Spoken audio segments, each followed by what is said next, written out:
NOTA அமைப்பு நாடுகளில் Ukraine இணையக்கூடாது என்பதற்காக அதன் அண்டை நாடான ரஷ்யா கடந்த 2022ஆம் ஆண்டு பிப்ரவரி 24 முதல் அந்நாட்டின் மீது போர் தொடுத்து வருகிறது. இவ்விரு நாடுகளுக்கும் இடையே ஏற்பட்டிருக்கும் போர் 4 ஆண்டுகளை கடந்தும் தீவிரமாக நடைபெற்று வருகிறது. ஆனால் இதுவரை எந்த முன்னேற்றமும் ஏற்படவில்லை. இந்த நிலையில் அமெரிக்காவின் நிதியுதவியுடன் உக்ரைனில் ரகசிய உயிரியல் ஆயுதங்கள் தயாரிக்கப்படுவதாக ரஷ்யா தொடர்ந்து குற்றம் சாட்டி வருகிறது. உக்ரைனில் உள்ள ஆய்வகங்கள் பொது சுகாதாரத்தை மேம்படுத்துவதற்கும் தொற்று நோய்களை கண்காணிப்பதற்கு மட்டுமே பயன்படுகின்றன. உலக சுகாதார அமைப்பின் வழிகாட்டுதலின்படி ஆபத்தான நோய் கிருமிகள் பரவாமல் தடுக்க அமெரிக்கா, ஐரோப்பிய ஒன்றியம் போன்ற நாடுகள் இந்த ஆய்வகங்களுக்கு நிதியுதவி வழங்குகின்றன. ஆனால் உக்ரைனில் உள்ள பல ஆய்வகங்கள் அமெரிக்கா ஆதரவுடைய ஒரு பரந்த உயிரியல் வலையமைப்புடன் தொடர்புடையவை என்று ரஷ்ய அதிகாரிகள் குற்றம் சாட்டுகின்றனர்.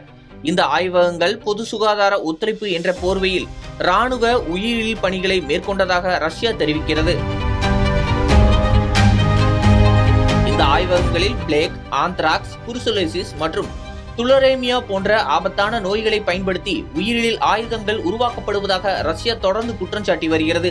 மேலும் அமெரிக்கா உக்ரைனை பயன்படுத்தி குறிப்பிட்ட இனங்களை குறிவைத்து உயிரியல் தாக்குதலை திட்டமிட்டிருப்பதாகவும் ரஷ்யா குற்றம் சாட்டியுள்ளது. நோய் கிருமிகள் குறித்த ஆராய்ச்சி, அத்துடன் வலசை செல்லும் பறவைகள் மற்றும் வௌவால்கள் தொடர்பான ஆய்வுகள் ஆகியவை இந்த குற்றச்சாட்டுகளில் அடங்கும். இதற்கான ஆவணங்களையும் ஆராய்ச்சி திட்டங்களையும் ரஷ்ய அதிகாரிகள் சுட்டிக்காட்டியுள்ளனர்.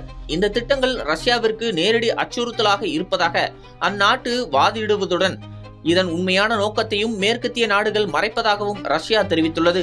எனினும் உக்ரைன், அமெரிக்கா மற்றும் ஐக்கிய நாடுகள் சபை ஆகியவை இந்த குற்றச்சாட்டுகள் முற்றிலும் ஆதாரமற்றவை என தெரிவித்துள்ளன.